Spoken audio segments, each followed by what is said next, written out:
Hi guys, कैसे हो? Renegade immortal के एक और चैप्टर एक्सप्लेनेशन वीडियो में आपका स्वागत है। तो जैसे कि पिछले एपिसोड में हमने देखा था, वैंगलिन अपने नए और भयानक अवतार में वापस लौटा था।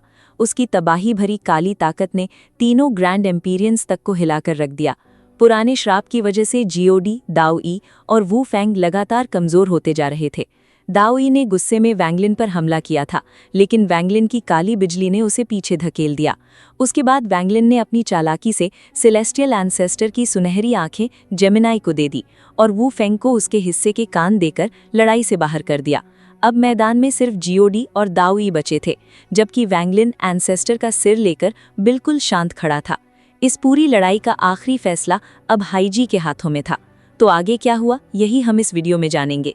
हाईजी कुछ देर तक खामोश खड़ी रही। उसकी आंखों में गहरी उलझन साफ दिखाई दे रही थी। उसने धीरे से अपनी आंखें बंद की और लंबी सांस ली, लेकिन उसने हमला नहीं किया। ये देखकर जीओडी के चेहरे पर गुस्सा और भी बढ़ गया।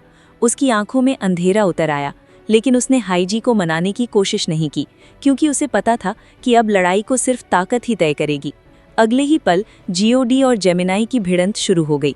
उनकी टक्कर से आसमान में बिजली की गड़गड़ाहट फैल गई और पूरी दुनिया कांप उठी। उधर दाओ ई पूरी रफ्तार से वैंगलिन की तरफ बढ़ रहा था। उसकी आंखों में सिर्फ खून और बदले की आग थी। वो वैंगलिन को खत्म करके अपनी बेइज्जती मिटाना चाहता था, लेकिन वैंगलिन का चेहरा हमेशा की तरह शांत और बर्फ की तरह ठंडा था। जैसे ही दाओ ई उसके करीब पहुंचा, वैंगलिन की आंखों में एक अलग ही जुनून चमक उठा। ये वही लड़ाई का जुनून था जो उसने गुफाओं की दुनिया में सीखा था। वहां उसने समझा था कि असली कल्टिवेटर कभी पीछे नहीं हटता, चाहे सामने मौत ही क्यों न खड़ी हो। वैंगलिन सेलेस्टियल एंसेस्टर के विशाल सिर के ऊपर जा खड़ा हुआ। उसके काले बाल हवा के बिना ही लहराने लगे। उसने आसमान की तरफ देखकर एक भयानक दहाड़ लगाई, जिसने पूरे महल को हिला दिया। फिर उसने अपना दायां हाथ उठाया। उसकी हथेली में एक सुनहरी तलवार का टुकड़ा चमक रहा था। ये वही सेलेस्टियल एंसेस्टर की तलवार का हिस्सा था जो कभी जीओडी ने उसे उस लंबी सड़क पर दिया था। उस वक्त शायद जीओडी ने सपने में भी नहीं सोचा होगा कि यही टुकड़ा आगे चलकर उसके लिए खतरा बन जाएगा। अगर उसे पता होता कि वैंगलिन डाओ वोंग क्लैन की इतनी खतरनाक साजिश से जिंदा बच जाएगा, तो वो ये टुकड़ा कभी उसे नहीं देता। जैसे ही वैंगलिन ने उस टुकड़े को अपने शरीर में मिलाया, उसकी आंखों में एक रहस्यमयी चमक उभर आई। उसके आसपास काली तबाही की लहरें घूमने लगी। अगले ही पल उसने अपने सीने पर जोरदार वार किया और उसकी आवाज पूरे आसमान में गूंज उठी। वैंगलिन ने बोला, 5 एलिमेंट्स बॉडी, बाहर निकलो।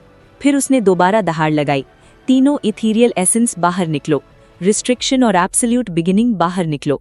जैसे ही उसने ये कहा, मौत, बिजली और तबाही को छोड़कर उसकी बाकी सारी शक्तियां उसके शरीर से अलग हो गईं। वो सारी ताकतें अलग अलग रोशनी बनकर तैरने लगी। अब वहां खड़ा काले बालों वाला वैंगलिन मौत और विनाश का जीता जागता अवतार बन चुका था। उसके शरीर से ऐसी तबाही की महक निकल रही थी जैसे दुनिया का अंत सामने खड़ा हो। अगले ही पल वो बिजली की रफ्तार से दाओ ई की तरफ लपका। आसमान में दोनों के बीच भयानक जंग शुरू हो गई। दाओ ई ने जोरदार दहाड़ लगाई और अपने सूर्य की शक्ति को पूरी तरह खोल दिया। उसके पीछे एक विशाल सूर्य प्रकट हो गया, जिसने पूरी दुनिया को कांपने पर मजबूर कर दिया। उसका हर वार फेथ स्पेल की ताकत से भरा हुआ था और सीधे वैंगलिन पर गिर रहा था। लेकिन काले बालों वाला वैंगलिन किसी साधारण इंसान की तरह नहीं लड़ रहा था। उसका शरीर बार बार टूटता, बिखरता और अगले ही पल फिर से जुड़ जाता। ऐसा लग रहा था जैसे वो मर ही नहीं सकता, जैसे मौत खुद उसके सामने घुटने टेक चुकी हो। दाओ ई के चेहरे पर पहली बार डर दिखाई दिया। उसने गुस्से में दहाड़ते हुए कहा, लानत है, इस काले बालों वाले रूप में वैंगलिन से लड़ना नामुमकिन होता जा रहा है। लेकिन वो रुक नहीं सकता था। उसके शरीर में श्राप का दर्द लगातार बढ़ता जा रहा था। हर वार के साथ उसका मांस गल रहा था, फिर भी वो हमला करता रहा। दूसरी तरफ वैंगलिन उसे लगातार पीछे धकेल रहा था। इस वजह से दाओ ई के अंदर का श्राप और भी ज्यादा भड़क उठा। अचानक बिजली की एक भयानक गर्जना हुई। अगले ही पल काले बालों वाले वैंगलिन का शरीर हजारों काली गैस की लहरों में बिखर गया। वो गैस किसी जिंदा दैत्य की तरह हवा में घूमने लगी। पूरा आसमान काले धुएं से भर गया और उस धुएं में मौत की गंध फैल गई। दाओ ई ने तुरंत पीछे हटने की कोशिश की, लेकिन तब तक बहुत देर हो चुकी थी। वो सारी काली गैस तेजी से उसके सामने जमा होने लगी। फिर अचानक उस गैस के अंदर से एक विशाल काली उंगली बाहर निकली। उस उंगली में ऐसी तबाही भरी शक्ति थी कि उसके आसपास की जगह तक टूटने लगी। ऐसा लग रहा था जैसे खुद मौत ने अपना हाथ बढ़ा दिया हो। वो उंगली सीधा दाओई की तरफ बढ़ रही थी। दाओई अचानक पीछे मुड़ा। अब उसका चेहरा इंसान से ज्यादा एक चलते फिरते कंकाल जैसा लग रहा था। उसके शरीर से मांस और खाल झड़ रही थी, जख्मों से काला खून बह रहा था और उस पुराने श्राप की बदबू हवा में फैल चुकी थी। फिर भी उसकी आंखों में एक पागलपन भरी जिद बाकी थी। उसने एक जोरदार मुक्का मारा और ऐसा लगा जैसे पूरी दुनिया उसी पल थम गई हो। आसमान में दौड़ती काली गैस रुक गई, बिजली की आवाज़ें दब गईं और चारों तरफ मौत जैसा सन्नाटा छा गया। जैसे ही उसका मुक्का वांगलिन की उस काली उंगली से टकराया, वो उंगली टूटकर बिखर गई और पूरी काली गैस पीछे धकेल दी गई। वो काली गैस लगभग 100 फीट दूर जाकर दोबारा इकट्ठी हुई और फिर से काले बालों वाले वांगलिन के रूप में बदल गई। लेकिन इस बार दाओई खुद 3 कदम पीछे हट गया। उसके चेहरे पर दर्द साफ दिखाई दे रहा था। मौत की ताकत और सेलेस्टियल एंसेस्टर के श्राप का असर अब एक साथ उसके शरीर को खा रहा था। वो दर्द इतना भयानक था कि दाओई आसमान की तरफ देखकर जोर से चीख उठा। उसकी आवाज़ सुनकर ऐसा लग रहा था जैसे कोई जख्मी दानव मौत से लड़ रहा हो। काले बालों वाला वांगलिन बिल्कुल शांत खड़ा था। उसकी आंखों में न गुस्सा था न डर, बस बर्फ जैसी ठंडी हत्या की इच्छा थी। उसी वक्त उसकी 5 एलिमेंट बॉडी में बड़ा बदलाव होने लगा। सेलेस्टियल एंसेस्टर की तलवार के टुकड़े को अपने अंदर मिलाने के बाद आखिरकार उसकी आखिरी ताकत यानी मेटल एसेंस भी पूरी हो चुकी थी। हालांकि इससे कोई नया शरीर पैदा नहीं हुआ, लेकिन उसकी 5 एलिमेंट बॉडी अब पूरी तरह मुकम्मल हो गई थी। जैसे ही 5 एलिमेंट्स उसके शरीर में घूमने लगे, एक भयानक दबाव चारों तरफ फैल गया। ऐसा लग रहा था जैसे पूरा आसमान उसकी ताकत से कांप रहा हो। वांगलिन की 5 एलिमेंट बॉडी आगे बढ़ी। उसके शरीर के चारों ओर 5 अलग अलग रंग घूमने लगे।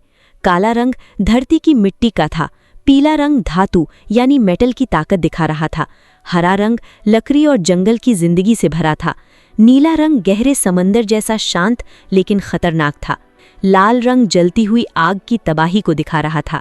उस पल वांगलिन ऐसा लग रहा था जैसे खुद प्रकृति का अवतार बन गया हो। उसने अपना दाहिना हाथ उठाया और 5 एलिमेंट्स एक साथ हरकत में आ गए। धरती जोर से कांपी।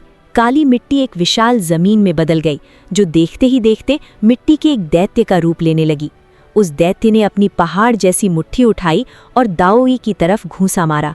उसी वक्त मेटल एसेंस चमका और हजारों सुनहरी तलवारों में बदल गया। हर तलवार सिर्फ एक परछाई थी, लेकिन उनमें असली मेटल एसेंस की काटने वाली ताकत भरी थी। वो तलवारें आसमान से बारिश की तरह दाओई पर टूट पड़ी। उधर वुड एसेंस आसमान में हजारों फीट ऊंचे एक विशाल पेड़ में बदल गया। उसकी शाखाएं आसमान को चीर रही थीं और ऐसा लग रहा था जैसे वो पूरी दुनिया को 2 हिस्सों में तोड़ देगा। वो विशाल पेड़ सीधे दाओई की तरफ गिरने लगा। नीले पानी और लाल आग की ताकत भी पीछे नहीं रही। दोनों मिलकर विशाल समुद्र जैसी लहरों में बदल गईं और दाओई को निगलने के लिए आगे बढ़ीं। उसी पल काले बालों वाले वांगलिन की आंखें चमक उठीं। उसका शरीर हजारों काली बिजलियों में टूट गया और वे सारी बिजलियां दाओई की तरफ पागलों की तरह लपकीं। ये वांगलिन का सबसे भयानक हमला था। मौत की असली बॉडी और 5 एलिमेंट बॉडी पहली बार पूरी ताकत से हमला कर रही थीं। पूरी दुनिया में बिजली की गड़गड़ाहट गूंज उठी। आसमान फटता हुआ महसूस हो रहा था। दाओई के मुंह से दर्द भरी चीख निकली। उसके कपड़े फट गए, शरीर की बची हुई खाल भी जलने लगी और उसके चेहरे से खून बहता चला गया। उसके पीछे दिखाई देने वाला धुंधला सूरज अचानक टूट गया। सूरज के टूटते ही एक भयानक झटका फैला, जिसने मिट्टी के दैत्य को चकनाचूर कर दिया। विशाल पेड़ टूटकर बिखर गया। पानी और आग की लहरें पीछे हट गईं और हजारों मेटल तलवारें टुकड़ों में टूटकर गायब हो गईं।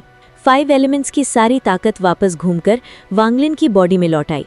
दूसरी तरफ हजारों काली बिजलियां भी फटकर काले बालों वाले वांगलिन का शरीर बन गया। दाओई ने एक और दर्दनाक चीख मारी। अब उसके चेहरे पर मांस का नामो निशान नहीं बचा था, सिर्फ उसकी आंखें दिखाई दे रही थीं और उनमें अब सिर्फ डर था। वो सिर्फ वांगलिन से नहीं डर रहा था, वो उस पुराने श्राप से डर रहा था जो अब पूरी तरह उसके शरीर और आत्मा में फट चुका था। दाओई साफ महसूस कर सकता था कि वो श्राप अब उसकी रूह को जलाने लगा है। अगर वो लड़ाई जारी रखता तो शायद अगले ही पल उसकी आत्मा हमेशा के लिए खत्म हो जाती। दाओई ने दहाड़ते हुए कहा, मैं इस तरह हार नहीं मान सकता। उसकी आवाज़ पूरे आसमान में गूंज उठी। अगले ही पल वो बिजली की रफ्तार से ऊपर की तरफ भागा। अब उसके अंदर लड़ने की हिम्मत नहीं बची थी। उसे साफ महसूस हो रहा था कि मौत उसके बिल्कुल पीछे खड़ी है और अगर वो एक पल भी और रुका तो उसका अंत तय है। लेकिन कारे बालों वाला वांगलिन बिल्कुल शांत खड़ा था। उसकी आंखों में बर्फ जैसी ठंडक थी। उसने आसमान की तरफ देखा और उसकी आवाज़ गूंज उठी। वांगलिन ने बोला, रिस्ट्रिक्शन एसेंस, आसमान को सील कर दो। उसी वक्त उसकी 5 एलिमेंट बॉडी ने भी साथ में कहा, एब्सोल्यूट बिगिनिंग एसेंस, सनडर्ड नाइट, जिंदगी और मौत, कर्मा, सच और झूठ, पूरी दुनिया को ढक लो। दोनों आवाज़ें एक साथ गूंजी और पूरा टूटा हुआ आसमान कांप उठा। जैसे ही दाऊई वहां से निकलने वाला था, उसके ऊपर का आसमान अचानक चमकने लगा। वहां एक विशाल सील प्रकट हुई। ये वांगलिन की रिस्ट्रिक्शन एसेंस की ताकत थी। उसी पल एक चमकता हुआ सूरज दिखाई दिया जिसने इतनी तेज रोशनी फैलाई कि ऐसा लगा मानो पूरी दुनिया रोशनी की जेल में बंद हो गई हो। फिर अचानक तीनों एथीरियल एसेंसेस प्रकट हुईं और धुंध बनकर उस सील के चारों तरफ फैल गईं। उस धुंध के अंदर वांगलिन का दाव छिपा था। उसमें ऐसी भयानक कैद करने की शक्ति थी कि पूरा आसमान थम गया। काले बालों वाले वांगलिन और उसकी 5 एलिमेंट बॉडी ने एक साथ कहा, भागना चाहते हो? उन दोनों ने एक साथ दाऊई पर हमला कर दिया। दूर खड़े ग्रैंड इंपीरियन जियोडी के चेहरे पर पहली बार साफ हैरानी दिखाई दी। उसने जेमिनाई पर हमला किया और पीछे हटते हुए वांगलिन को रोकने के लिए आगे बढ़ा, लेकिन जेमिनाई ने अपने दर्द को दबाकर एक बार फिर उसका रास्ता रोक लिया। जियोडी ने गुस्से में कहा, जेमिनाई, बस बहुत हुआ। सेलेस्टियल एम्परर पहले ही मर चुका है। क्या तुम चाहती हो कि दाऊई भी इस श्राप के हाथों खत्म हो जाए? ये सुनकर जेमिनाई कुछ पल के लिए रुक गई। आखिर वो भी सेलेस्टियल क्लैन का हिस्सा थी। दूसरी तरफ दाऊई की हालत और भी खराब होती जा रही थी। उसका शरीर गलने लगा था। उसके चारों तरफ एक अदृश्य आग जल रही थी जो उसकी आत्मा तक को जला रही थी। दाऊई ने दर्द से भरी दहाड़ लगाई और आसमान की तरफ मुक्का मारा। पूरा संसार हिल उठा। वो विशाल सील जो इतनी सारी ताकतों से बनी थी, उसमें दरारें पड़ने लगीं। दाऊई ने वहां से निकलने के लिए अपने ही शरीर को जला डाला और उसी ताकत से उसने सील को तोड़ दिया। अगले ही पल वो बिजली की रफ्तार से वहां से भाग निकला। लेकिन वांगलिन की आंखों में अचानक एक खतरनाक चमक आई। काले बालों वाले वांगलिन ने ठंडी आवाज में कहा, तुम भाग सकते हो, लेकिन तुम्हारा दाऊई सेक्ट नहीं भाग सकता। उसकी आवाज में मौत और तबाही साफ महसूस हो रही थी। उसी समय 5 एलिमेंट बॉडी ने कहा, जब मन किया लड़ने आ गए और अब हालात खराब हुए तो भाग रहे हो? इतनी आसानी से नहीं। दाओ यी की आंखों में अब सिर्फ पागलपन बचा था। उसने अपने शरीर को जलाने में जरा भी हिचकिचाहट नहीं दिखाई। अब उसे ना अपने सेक्ट की परवाह थी और ना अपनी इज्जत की। उसे सिर्फ जिंदा बच निकलना था। वो तेजी से दूर भागने लगा और उसका शरीर धुंधला पड़ता गया। उसी वक्त जियोडी फिर आगे बढ़ा। अब जेमिनाई बेहद कमजोर हो चुकी थी और उसे रोकना मुश्किल हो रहा था। ऐसा लग रहा था कि जियोडी सीधे वांगलिन को खत्म करने आ रहा है। लेकिन तभी काले बालों वाले वांगलिन की आंखें चमक उठीं। उसने बिना एक पल गवाए अपना शरीर हजारों काली गैस की लहरों में बदल दिया। वही काली गैस तेजी से उसकी 5 एलिमेंट बॉडी की तरफ बढ़ी और दोनों एक दूसरे में मिलने लगे। पूरा आसमान कांप उठा।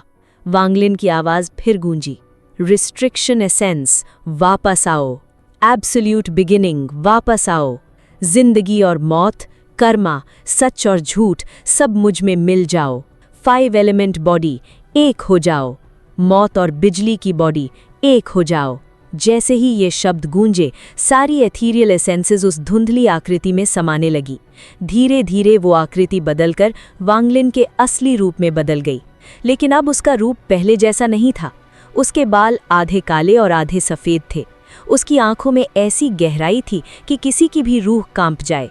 उसके शरीर से निकलती हुई ताकत इतनी भयानक थी कि जियोडी तक के चेहरे का रंग उड़ गया। ये वांगलिन का अब तक का सबसे ताकतवर रूप था। उसने सेलेस्ट्रियल इंसेस्टर की शक्ति, अपनी मौत की बॉडी, बिजली की ताकत और 5 एलिमेंट्स को एक साथ मिलाकर खुद को एक नई ऊंचाई पर पहुंचा दिया था। उसके पीछे एक विशाल काले और सफ़ेद रंग का सूर्य प्रकट हुआ। वो पूरी तरह साफ नहीं था, बल्कि धुंधला और रहस्यमयी था। लेकिन सिर्फ उसकी मौजूदगी ने ही हाईजी, जियोडी, जेमिनाई और दूर भागते हुए दाओ यी के दिलों में दहशत भर दी। उस पल ऐसा लग रहा था जैसे असली तबाही का देवता आखिरकार जन्म ले चुका हो।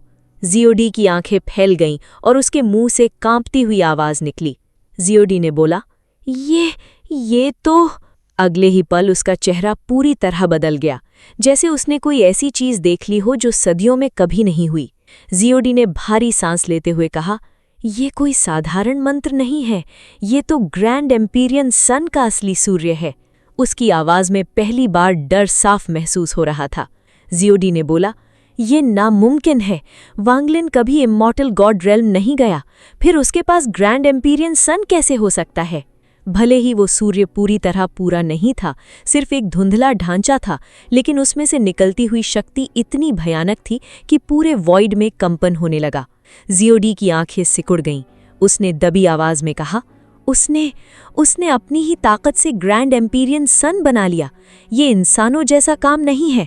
वांगलिन के पीछे काले और सफेद रंग का वो रहस्यमयी सूर्य घूम रहा था। काला रंग मौत और तबाही की शक्ति दिखा रहा था, जबकि सफेद रंग जिंदगी और संतुलन की ताकत को। दोनों रंग आपस में मिलकर ऐसा दृश्य बना रहे थे जैसे यिन और यांग खुद आसमान में उतर आए हों। उस सूर्य की रोशनी ने पूरे अंधेरे वॉइड को ढक लिया और दूर तक फैली हुई तबाही भी उसके सामने फीकी लगने लगी। ये वांगलिन की अब तक की सबसे भयानक अवस्था थी। उसकी आधी काली और आधी सफ़ेद बालों वाली शक्ल किसी इंसान जैसी नहीं, बल्कि किसी प्राचीन देवता जैसी लग रही थी। उसकी आंखों में अब कोई भावना नहीं थी, ना गुस्सा, ना डर, सिर्फ ठंडी मौत। जैसे ही ग्रैंड एम्पीरियन सन पूरी तरह प्रकट हुआ, वांगलिन ने एक कदम आगे बढ़ाया। उस कदम के साथ पूरा आसमान कांप उठा। उसकी नज़र सीधे दाओ यी पर टिक गई, जो पहले ही श्राप की वजह से मौत के दरवाजे पर खड़ा था। दाओ यी के चेहरे पर पहली बार असली डर दिखाई दिया। उसका शरीर सड़ चुका था, आंखों में पागलपन था और उसकी रूह तक उस श्राप से जल रही थी। लेकिन अब उसे श्राप से ज्यादा डर वांगलिन से लग रहा था। उसी पल जियोडी बिजली की रफ्तार से आगे बढ़ा। वो किसी भी कीमत पर दाओ यी को मरने नहीं देना चाहता था। सेलेस्टियल एम्परर पहले ही खत्म हो चुका था। अगर दाओ यी भी मर जाता तो सेलेस्टियल क्लैन की ताकत बुरी तरह टूट जाती और एंशिएंट क्लैन के साथ उनका संतुलन हमेशा के लिए बिगड़ जाता। जियोडी ने दहाड़ते हुए अपनी पूरी ताकत छोड़ी। उसके शरीर से चमकती हुई सफ़ेद रोशनी फूट पड़ी और उसके पीछे एक विशाल सफ़ेद भेड़िए में बदल गया। उस भेड़िए की दहाड़ से पूरा वॉइड कांप उठा। जियोडी ने चिल्लाकर कहा, वांगलिन, दाओ यी को नहीं मारा जा सकता। अगले ही पल वो सफ़ेद भेड़िया अपना विशाल मुंह खोलकर वांगलिन को निगलने के लिए झपटा, लेकिन वांगलिन बिल्कुल शांत था। उसके चेहरे पर न डर था न घबराहट, जैसे उसे पहले से पता हो कि क्या होने वाला है। तभी उसके पीछे घूम रहा black and white grand empyrean sun अचानक सिकुड़ने लगा और अगले ही पल सीधे उसके शरीर के अंदर समा गया। उस पल वांगलिन के शरीर से निकलती हुई ताकत कई गुना बढ़ गई। ऐसा लगा जैसे पूरा संसार उसकी मुट्ठी में कैद हो गया हो। वांगलिन हवा में घूम गया और उसने उस विशाल सफ़ेद भेड़िए पर एक भयानक लात मारी। उस एक वार में मौत, बिजली, तबाही, पांचों एलिमेंट्स और ग्रैंड एम्पीरियन सन की पूरी शक्ति भरी हुई थी। उस टक्कर से पूरा वॉइड थर्रा उठा। दूर से देखने पर ऐसा लग रहा था जैसे दो सूर्य आपस में टकरा गए हों, एक सफ़ेद सूर्य और दूसरा काले सफ़ेद रंग का रहस्यमयी सूर्य। चारों तरफ बिजली की गड़गड़ाहट गूंजने लगी, वॉइड में दरारें पड़ने लगी। जियोडी का सफ़ेद सूर्य जोर से कांपा। वो विशाल सफ़ेद भेड़िया दर्द से चिल्लाया और उसका शरीर टूटकर बिखरने लगा। सिर्फ उसका सिर बचा और वो भी पीछे की तरफ फेंका गया। जियोडी का चेहरा पीला पड़ गया। उसकी आंखों में अब सिर्फ हैरानी थी। वो अभी भी एंसेस्ट्रल कर्स को दबा रहा था। उसकी आधी ताकत उसी में खर्च हो रही थी। ऊपर से जेमिनाई के साथ लड़ाई ने भी उसे कमज़ोर कर दिया था। लेकिन इतना सब होने के बाद भी वो ग्रैंड एम्पीरियंस में सबसे खतरनाक लोगों में गिना जाता था। फिर भी वांगलिन ने उसे पीछे ढकेल दिया था, और वो भी सिर्फ एक अधूरे ग्रैंड एम्पीरियन सन के दम पर। ये बिल्कुल समझ से बाहर था। जियोडी ने दांत भींचते हुए कहा, ये कोई साधारण ग्रैंड एम्पीरियन सन नहीं है। उसकी आवाज़ में अब डर साफ महसूस हो रहा था। लेकिन वो रुका नहीं। वो एक बार फिर आगे बढ़ा और दोनों ग्रैंड एम्पीरियन सन दोबारा टकरा गए। इस बार टक्कर और भी ज़्यादा भयानक थी। वांगलिन का शरीर कांप उठा और उसके मुंह के कोने से खून बह निकला, लेकिन उसकी आंखों की ठंडक जरा भी नहीं बदली। उसने अपने होंठों से खून पोंछा, ऊपर आसमान की तरफ देखा और अगले ही पल बिजली की रफ्तार से फिर आगे लपक पड़ा। जियोडी की जल्दबाजी की गई कोशिश भी वांगलिन को रोक नहीं पाई। पलक झपकते ही वांगलिन आसमान को चीरता हुआ सीधे दाओ यी के सामने पहुंच गया। इस वक्त दाओई की हालत बेहद खतरनाक हो चुकी थी। उसका शरीर काली गैस से ढका हुआ था, मांस गल रहा था, हड्डियां दिखाई देने लगी थी और उसके अंदर का एंसेस्ट्रल कर्स हर पल और भयानक होता जा रहा था। ऐसा लग रहा था जैसे उसकी रूह तक जल रही हो, लेकिन फिर भी उसकी आंखों में हार नहीं थी। वो एक घायल जानवर की तरह पागल हो चुका था। जैसे ही वांगलिन उसके करीब पहुंचा, दाओई ने महसूस कर लिया कि अब बचने का कोई रास्ता नहीं है। उसकी आंखों में खून उतर आया, वो दहाड़ा और उसने अपना दाहिना हाथ हवा में उठा दिया। पूरा वॉइड कांप उठा। अंधेरे से एक विशाल आधे चांद जैसा ब्लेड बाहर निकला। उस ब्लेड से कत्ल की ऐसी आभा निकल रही थी कि आसपास की जगह तक फटने लगी। दाओई ने पागलपन में चिल्लाकर कहा, वांगलिन, अगर तुम मुझे मारना चाहते हो तो मेरे साथ मरने के लिए भी तैयार रहो। अगले ही पल उसने पूरी ताकत से वो ब्लेड वांगलिन की तरफ चला दिया। ब्लेड इतना तेज था कि रास्ते में आती हुई हर चीज को चीरता चला गया। लेकिन जैसे ही वो वांगलिन तक पहुंचा, वांगलिन का शरीर अचानक कांप उठा और अगले ही पल वो 99 आफ्टर इमेजेस में बट गया। पूरा आसमान वांगलिन की परछाइयों से भर गया। हर परछाई असली जैसी लग रही थी। ब्लेड उन परछाइयों के बीच से गुजरा और भयानक धमाकों की गूंज चारों तरफ फैल गई। एक एक करके 90 से ज्यादा परछाइयां टूटकर बिखर गईं, लेकिन बची हुई परछाइयों ने रास्ता बना लिया। अगले ही पल असली वांगलिन अचानक दाओई के ठीक सामने प्रकट हुआ। वांगलिन का चेहरा थोड़ा पीला पड़ चुका था। स्पष्ट था कि उसने इस वार को रोकने के लिए भारी कीमत चुकाई थी, लेकिन उसकी आंखों की ठंडक अब भी वैसी ही थी। वो बिना रुके आगे बढ़ा। उसने अपना दायां हाथ उठाया और सीधे दाओई के माथे के बीचों बीच उंगली रख दी। पूरा आसमान कांप उठा। दाओई के मुंह से एक दर्दनाक चीख निकली और उसका शरीर आसमान से नीचे जा गिरा। एंसेस्ट्रल कर्स अब पूरी तरह फट चुका था। नीचे गिरते वक्त उसके शरीर से मांस और खून झड़ रहा था। उसके फटे हुए कपड़ों के नीचे आधा शरीर सिर्फ हड्डियों में बदल चुका था। वो जोरदार धमाके के साथ टूटे हुए मैदान पर आ गिरा। दाओई दर्द और नफरत से कांपते हुए बोला, मैं ये हरगिज नहीं होने देना चाहता था। उसकी आंखों में गहरी नफरत थी। अगर वो पुराना श्राप ना होता तो वांगलिन के सामने उसकी ये हालत कभी नहीं होती। लेकिन अभी वो इतना कमजोर हो चुका था कि खड़ा होना भी मुश्किल लग रहा था। ऊपर खड़े जियोडी ने ये सब देखा तो उसके चेहरे पर गुस्सा साफ दिखाई देने लगा। उसने दांत भींचकर और जोर से चिल्लाया, वांगलिन, बस बहुत हुआ। जियोडी की आवाज पूरे वॉइड में गूंज उठी। उसने गहरी सांस लेते हुए कहा, तुम सेलेस्टियल एम्परर का सिर ले जा सकते हो। हाईजी, तुम वांगलिन पर हमला मत करो, लेकिन दाओजी को बचाना होगा। हाईजी कुछ देर तक खामोश रही। उसकी आंखों में उलझन साफ दिखाई दे रही थी। फिर उसने धीरे धीरे अपना दायां हाथ उठाया और नीचे पड़े दाओजी की तरफ इशारा किया। हाईजी ने शांत लेकिन रहस्यमय आवाज में कहा, दाओ वांग क्लैन की शक्ति के साथ मैं जिंदा लोगों की सूच और मुर्दों के अस्तित्व को इकट्ठा करती हूँ। जो मौजूद हैं उन्हें रहने दो और जो खत्म होने वाले हैं उन्हें रोक दो। उसके शब्दों के साथ ही नीली लहरें दाओई के चारों तरफ फैल गईं। वो शक्ति किसी साधारण स्पेल जैसी नहीं थी। ऐसा लग रहा था जैसे पूरा संसार दाओई को बचाने के लिए रुक गया हो। जब वांगलिन आगे बढ़ा तो उसे ऐसा महसूस हुआ जैसे उसके पैर किसी गहरे दलदल में धंस रहे हों। लेकिन अगले ही पल उसकी आंखें चमक उठीं। उसके शरीर से हजारों काले धागे निकलने लगे। वो धागे सांपों की तरह नीली लहरों को चीरते हुए आगे बढ़े और सीधे दाओई तक पहुंचे। फिर उन धागों के बीच वांगलिन का शरीर दोबारा प्रकट हुआ। दाओई ने पागलपन में फिर से स्पेल इस्तेमाल करने की कोशिश की, लेकिन जैसे ही उसने शक्ति जुटाई, श्राप और भड़क उठा। उसका स्पेल टूट गया। उसके शरीर का मांस और तेजी से गलने लगा। दर्द इतना भयानक था कि वो चीख उठा। वांगलिन उसके सामने था। उसने बिना किसी भाव के अपना पैर दाओई की छाती पर रख दिया। दाओई का शरीर जमीन में धंस गया।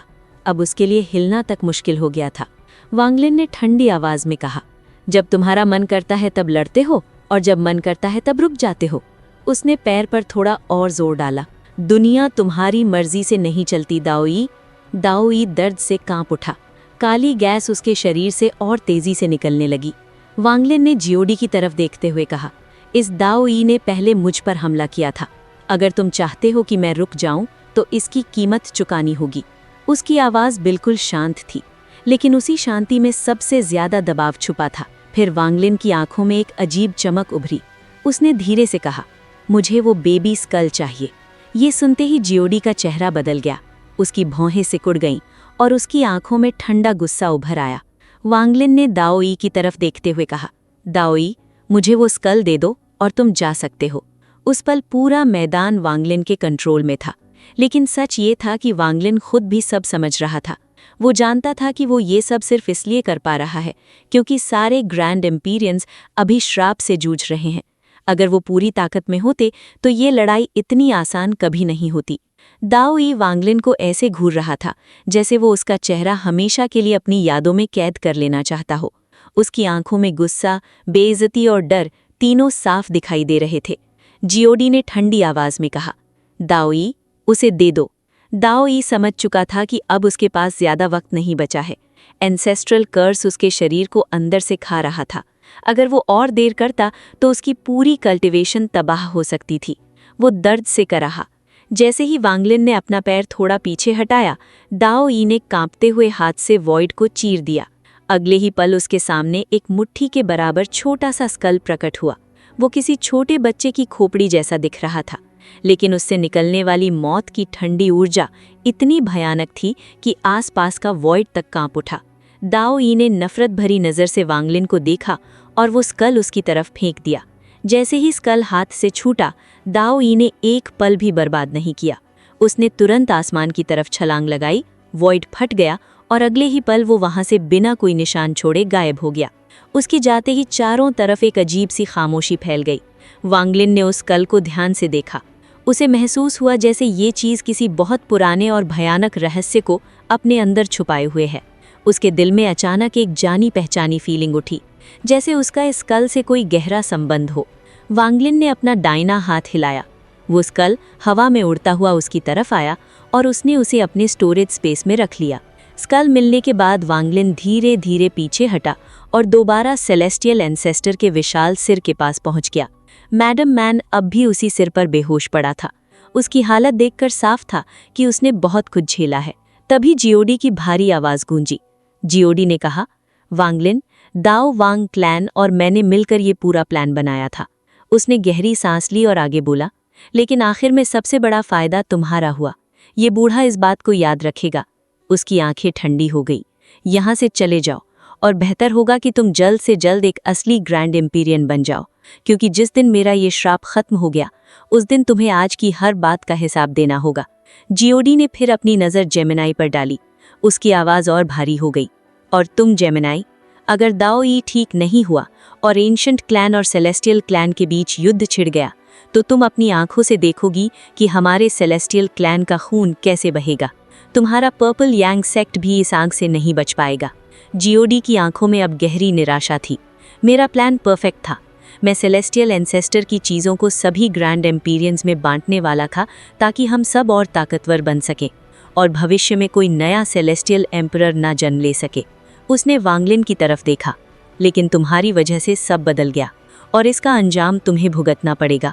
जेमिनाई खामोश रही, लेकिन उसकी आंखों में दुख और उलझन साफ दिखाई दे रही थी।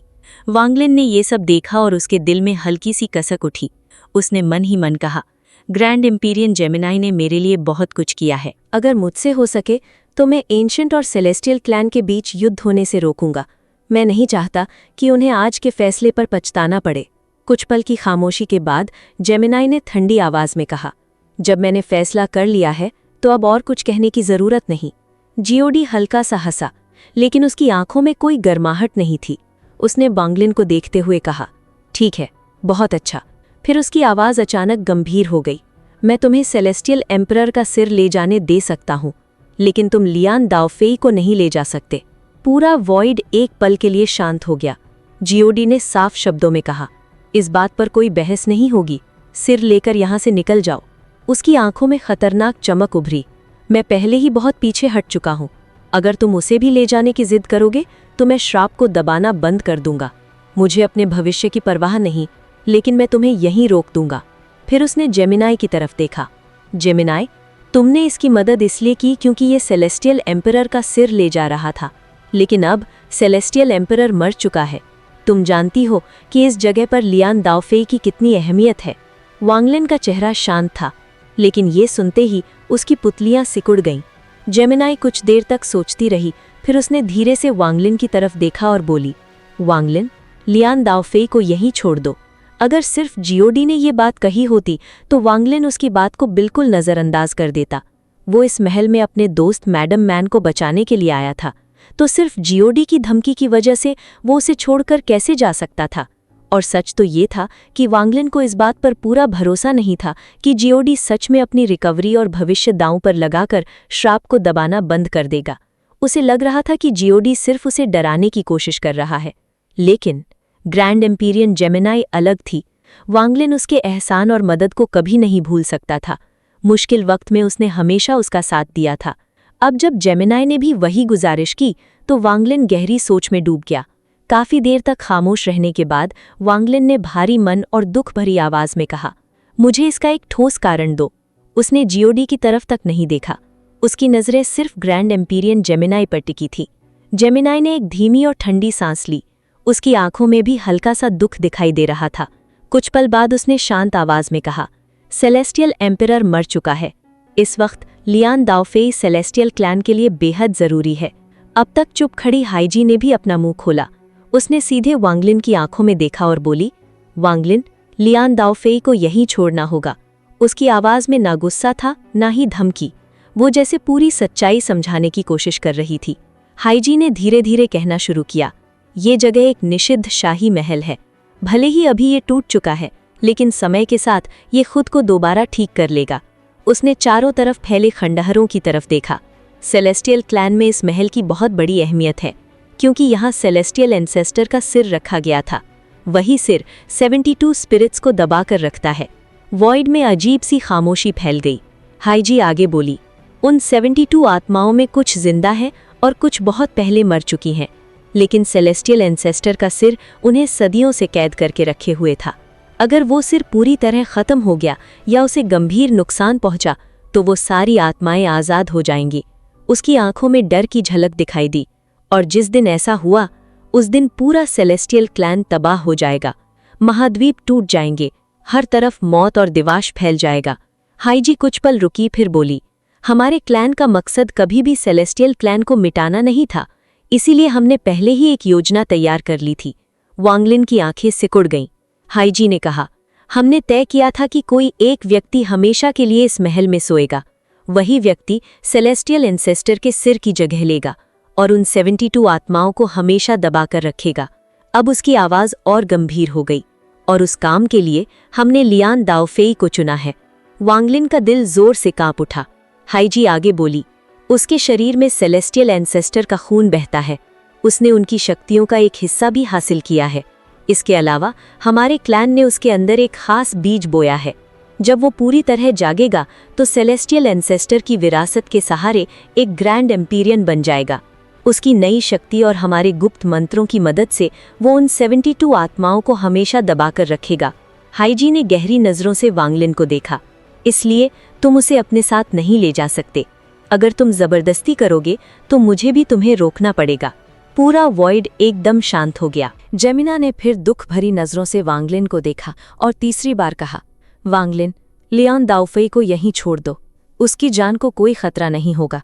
वो बस हमेशा के लिए यहीं रहेगा और उन 72 आत्माओं को संभालेगा। जीओडी ये सब चुपचाप देख रहा था। इस बार उसने बीच में एक शब्द भी नहीं बोला। वांगलिन का दिल अब भयानक कश्मकश में फंस चुका था। उसने उस बेहोश पड़े मैडम एन को देखा। उसका चेहरा शांत था, जैसे उसे इस सब का कोई एहसास ही ना हो। कुछ पल बाद वांगलिन ने बिना हिचकिचाई कहा, मैं सेलेस्टियल एंसेस्टर का सिर छोड़ने को तैयार हूँ। बस मुझे लियान दाओफेई को अपने साथ ले जाने दो। ये सुनते ही जीओडी के होठों पर ठंडी हंसी आ गई। उसने तिरस्कार भरी नजरों से कहा, छोड़ दोगे? अगर तुम वो सिर यहीं छोड़ भी दो तो अब उसका कोई मतलब नहीं है। उसकी आवाज़ भारी हो गई। सेलेस्टियल एम्परर ने उसे बीच से काट दिया है। उसकी शक्ति बिखर चुकी है।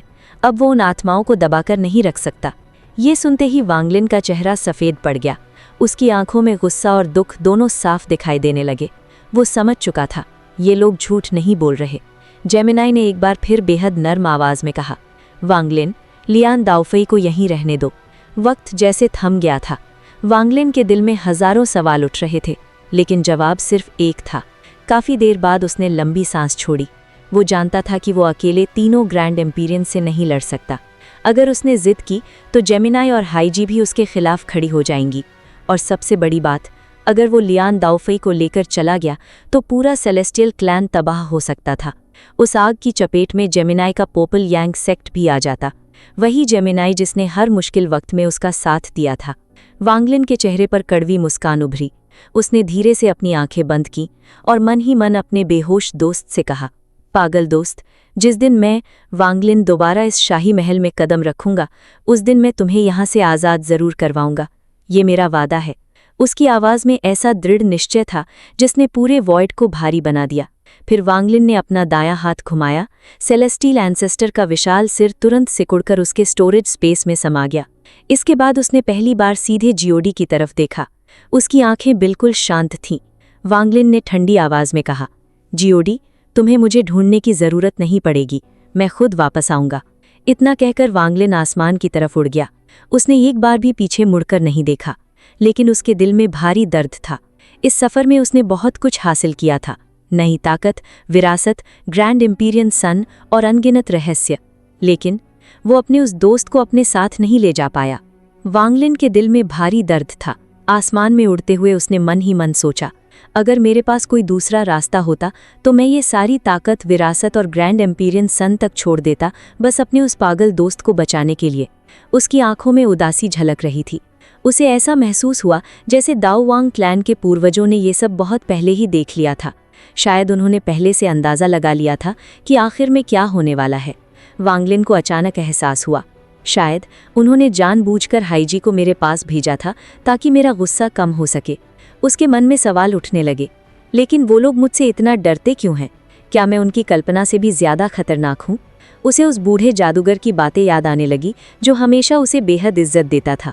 अब उसे समझ आने लगा था कि शायद उन्होंने उसके अंदर कुछ ऐसा देख लिया था जो वो खुद भी अभी पूरी तरह नहीं समझ पाया था। उधर जेमिनाई ने भी एक गहरी सांस ली और चुपचाप वांगलिन के पीछे चल दी। जब वांगलिन निषिद्ध महल से बाहर निकला तो वो खुद को रोक नहीं पाया। उसने एक आखिरी बार पीछे मुड़कर नीचे देखा। नीचे हाईजी अपने दोनों हाथ फैलाए कोई रहस्यमयी मंत्र चला रही थी। चारों तरफ सुनहरी रोशनी फैल रही थी। वो बेहोश पड़ा पागल दोस्त अब सुनहरी रोशनी में पूरी तरह डूब चुका था। उसके शरीर से धीरे धीरे एक असली ग्रैंड एम्पीरियन जैसी भयानक शक्ति निकलने लगी। आसपास का वॉइड तक कांपने लगा। लियान दाओफई अब सेलेस्टियल क्लैन का 5वां ग्रैंड एम्पीरियन बन चुका था, लेकिन वो एक ऐसा ग्रैंड एम्पीरियन था जो हमेशा के लिए सोता रहेगा। वांगलिन की आंखें भारी हो गईं। उसने देखा कि लियान दाओफे का शरीर धीरे धीरे बदलने लगा। वो एक विशाल सुनहरे पहाड़ में बदल गया जो सीधे आसमान और बादलों को चीरता हुआ ऊपर तक पहुंच रहा था। जैसे ही वो पहाड़ पूरी तरह बना, टूटा हुआ आसमान और बिखरी हुई धरती अपने आप जुड़ने लगीं, दरारें भरने लगीं, वॉइड शांत होने लगा। पूरी दुनिया धीरे धीरे फिर से सामान्य होने लगी। वांगलिन ने उस सुनहरे पहाड़ को लंबे समय तक देखा, फिर उसने आंखें बंद की और वहां से मुड़ गया। वो सीधा शहर के बीचों बीच मौजूद उस शाही महल यानी इंपीरियल पैलेस में पहुंचा जो अब पूरी तरह खंडहर बन चुका था। वहां अब सिर्फ एक चीज़ बची थी, सेलेस्टियल एंसेस्टर की विशाल मूर्ति। वो मूर्ति दोनों हाथ आसमान की तरफ फैलाए खड़ी थी, जैसे अब भी किसी खोई हुई चीज़ को पकड़ने की कोशिश कर रही हो। अगले ही पल जेमिनाई भी वहां प्रकट हुई। उसने चारों तरफ नज़र डाली और धीमी आवाज़ में कहा, सेलेस्टियल एंसेस्टर का युग अब खत्म हो चुका है। उनका साया अब इस क्लैन से हट चुका है। उसकी आंखों में गहरी थकान थी। आज के बाद सेलेस्टियल क्लैन में उनका कोई असली वंशज नहीं बचेगा। वांगलिन कुछ देर चुप रहा, फिर उसने धीरे से कहा, शुक्रिया। जेमिनाई हल्का सा मुस्कुराई। मैंने तुमसे वादा किया था और मैंने वो निभाया। उसने आसमान की तरफ देखा। भले ही इसकी कीमत बहुत ज़्यादा रही हो, लेकिन असल में मुझे तुम्हारा शुक्रिया अदा करना चाहिए। जब मैं सिर्फ 2 छोटी लड़कियों के रूप में थी, तब भी तुमने मुझ पर भरोसा किया। उसने हल्की उदासी से कहा, और जहाँ तक लियान दाओफेई की बात है, तुम उसे अपने साथ नहीं ले जा सकते थे। उम्मीद है तुम ये बात समझोगे, क्योंकि मैं सेलेस्टियल क्लैन की हूँ और तुम एंशिएंट क्लैन के। वांगलिन के चेहरे पर कोई हैरानी नहीं आई, जैसे उसे पहले से पता हो कि जेमिनाई उसकी असली पहचान जानती है। उसने बस अपने हाथ जोड़कर हल्का सा झुककर सम्मान दिया। जेमिनाई ने पूछा, अब मैं पर्पल यांग सेक्ट वापस जा रही हूँ, तुम्हारा क्या इरादा है? क्या तुम मेरे साथ चलोगे? वांगलिन ने दूर पूर्व की तरफ देखा। उसकी आंखों में फिर वही ठंडी शांति लौट आई। उसने कहा, मैं पहले ग्रेट सोल सेक्ट जाऊँगा और उसके बाद इस सेलेस्टियल क्लैन को हमेशा के लिए छोड़ दूंगा। जेमिनाई कुछ देर सोचती रही, फिर उसने धीरे से सिर हिला दिया। अचानक उसके शरीर से बैंगनी रोशनी निकली और वो दोबारा उन 2 छोटी लड़कियों में बदल गई। दोनों लड़कियां पहले जैसी मासूम दिखाई दे रही थीं। उन्होंने मुस्कुराते हुए वांगलिन को हाथ हिलाकर बाय कहा। पहली लड़की उछलते हुए बोली, वाह, घर पहुंचते ही मैं लंबी नींद सोऊंगी, मैं बहुत थक गई हूँ। दूसरी लड़की हंसते हुए बोली, हाँ, लेकिन पहले हमें देखना होगा कि हमारा छोटा भेड़िया लिटिल वुल्फ फिर कोई शरारत तो नहीं कर रहा। उनकी मीठी और मासूम आवाज़ें हवा में गूंजने लगीं। वांगलिन उन्हें दूर जाते हुए देखता रहा। फिर उसने बहुत धीरे से कहा, तुम दोनों का बहुत शुक्रिया। उसने अपनी आंखें बंद की। अगले ही पल उसका शरीर रोशनी में बदल गया और वो हमेशा के लिए वहां से उड़ गया। लेकिन उसे ये नहीं पता था कि पीछे खंडहरों के बीच खड़ी हाईजी उसे बड़ी उदासी से जाते हुए देख रही थी। कुछ ही देर बाद जियोडी उसके पीछे आकर खड़ा हो गया। उसका पूरा शरीर अब काली गैस से ढका हुआ था। एंसेस्ट्रल कर्ज अब भी उसे अंदर से खा रहा था और वो बड़ी मुश्किल से उसे दबाकर खड़ा था। जियोडी ने हाईजी की तरफ देखा और शांत आवाज में कहा, मैं तुम्हें दोष नहीं देता कि तुमने उसे नहीं रोका। उसने दूर जाते हुए वांगलिन की दिशा में देखा। वो लड़का बेहद अनोखा है। उसकी आंखों में गहरी सोच दिखाई दी। मैं अब बूढ़ा हो चुका हूँ, लेकिन अगर तुम्हारे क्लैन का भविष्य में उसके साथ कोई रिश्ता बना रहा तो वो एक दिन तुम्हारे बहुत काम आएगा। खंडहरों के ऊपर ठंडी हवा बहने लगी और इसी के साथ उस भयानक युद्ध और साजिशों से भरे अध्याय का अंत हो गया। तो आपको ये वीडियो कैसा लगा, कमेंट में ज़रूर बताना। अगर वीडियो अच्छा लगा हो तो वीडियो को लाइक और चैनल को सब्सक्राइब ज़रूर करना। तो जल्द ही मिलते हैं एक न्यू वीडियो में। तब तक के लिए बाय बाय।